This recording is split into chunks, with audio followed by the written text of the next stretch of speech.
Welcome back to this special day, the 1 week anniversary for Cooking with Gerry.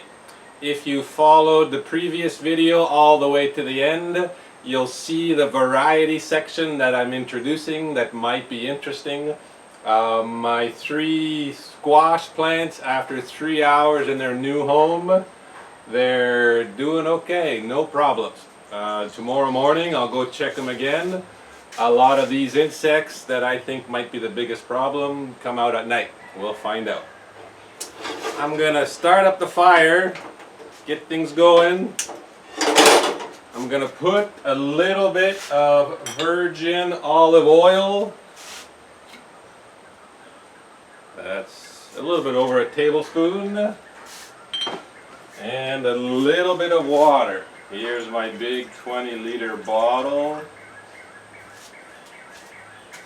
It's important that you add the two together before the oil gets hot, before the pan gets hot, because otherwise you'll have smoke.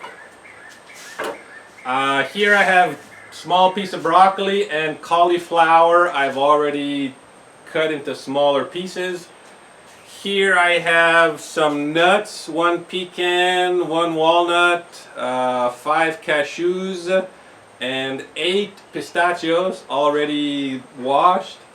Here is 1 sweet chili pepper that I've already cut and removed the seeds. And here is the last little bit of the coconut that I picked earlier this morning. I got about half a liter of coconut water and used a spoon to scoop out the insides. And it's perfectly how I like it, thin, soft. I think maybe easier to digest than when it's fully mature. I'll put this here out of the way. I wanted to show you a little bit quicker method.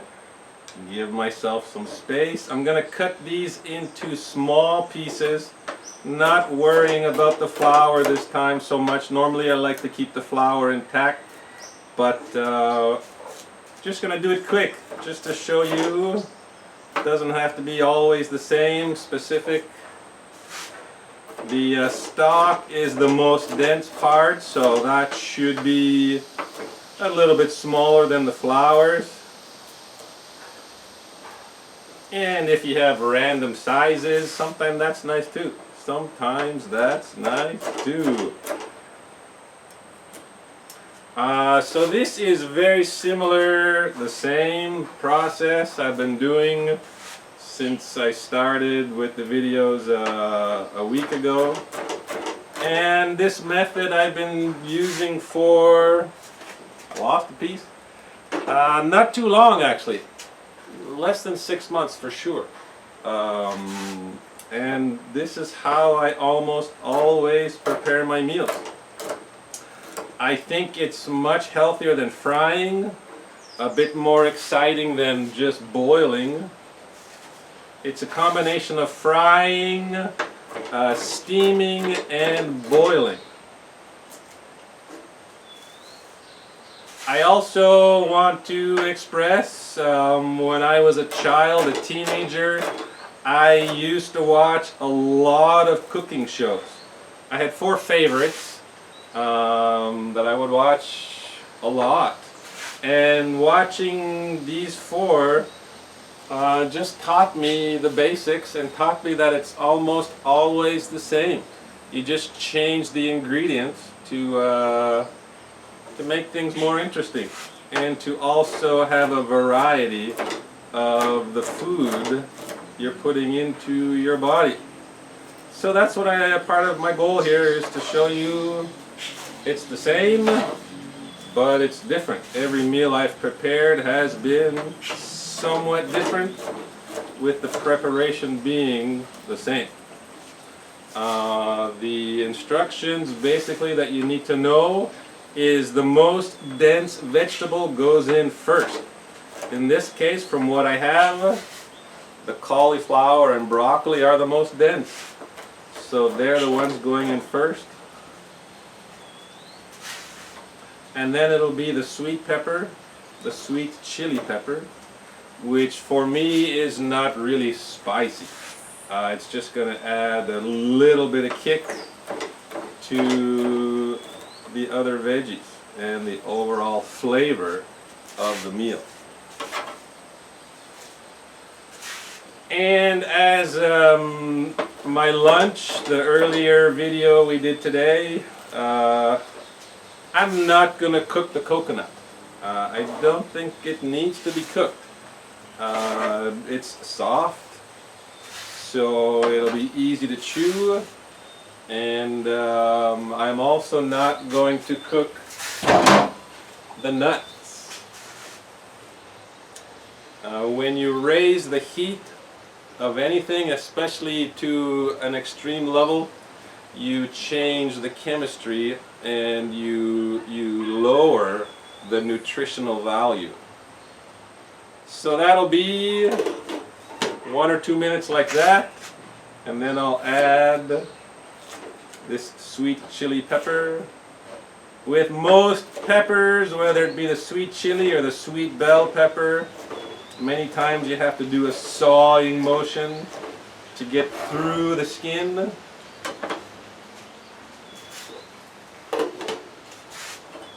And always cooking with just the regular virgin olive oil, never cooking with extra virgin oil.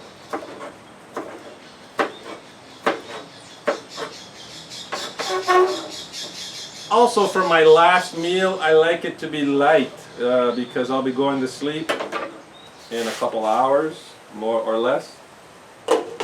And I want most of the digestion to be complete because during the sleep phase, digestion continues, but it's much slower. The longer food stays in your stomach, the more it can ferment. Inside your body is the perfect conditions for bacteria to grow. There's good bacteria, but there's not so good bacteria. So I would recommend having a light dinner. I know I mentioned earlier with my little speech about dinner time being a mistake, as far as always eating at the same time, lunch at 1 o'clock, for example, dinner at 8 o'clock is very common in Italy, where I lived recently. North America, many times the dinner is 5 or 6.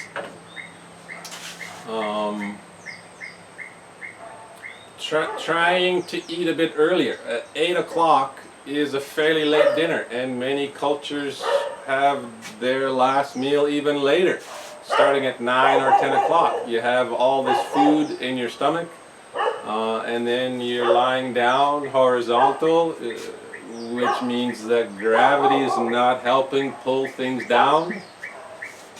Maybe you can hear the owner's dogs. They're just outside. So that's almost done for me. I like a crunch. I like my vegetables crunchy. So for the last few seconds, I'm adding the nuts.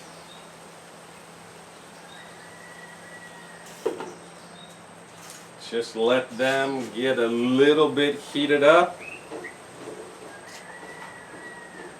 There's one of the dogs at my door. Yeah, turned away. And that's it for me. I've said numerous times, if you like your vegetables a little bit softer, continue with the cook time.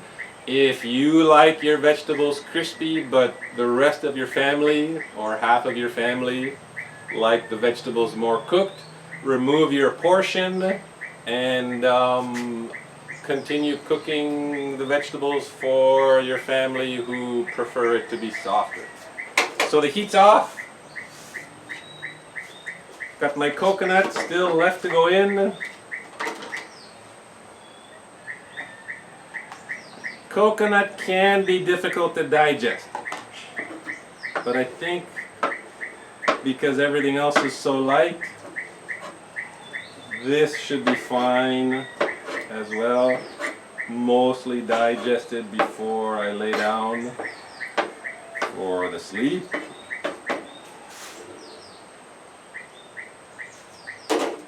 And that was a fairly quick preparation. I don't know how long. I'm going to say 10 minutes, or maybe longer. And for sure you're going to need more prep time if you have more people to cook for. I'm cooking for one. So it's fairly quick. And I'm going to add 2 pinches of pink salt.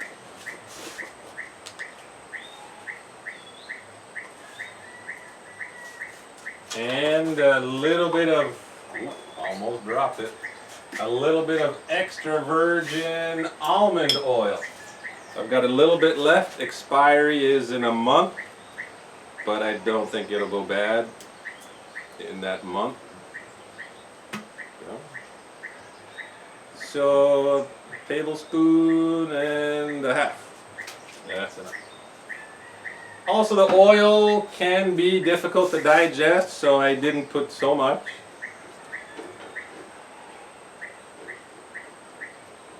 And let me show you. Beautiful meal.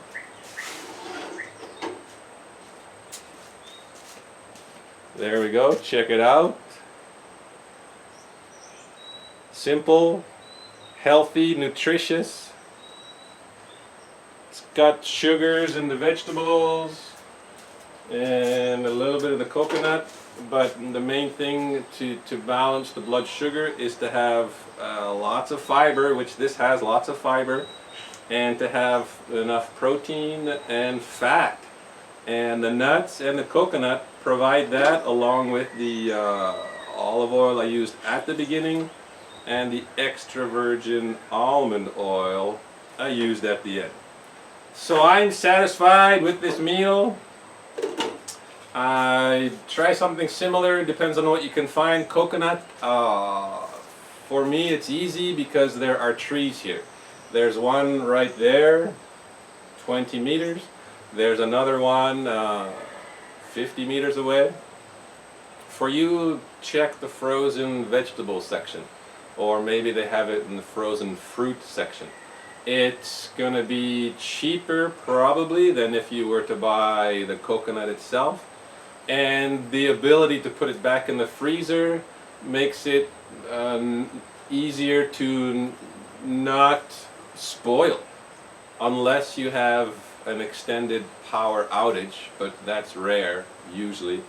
So there's another suggestion, another variation of this common method I use, of a combination of steaming, boiling, and frying, but not really frying. So that's today's dinner on the 1-week anniversary. I will be doing another video later tonight to start the next video for tomorrow, because I want to cook lentils and split peas with peanuts. So the preliminary step is soaking them overnight. So I'll be doing that later, and if you want to learn how to do this kind of stuff, that could be another good video for you to watch. Alright, thanks again, and good eating.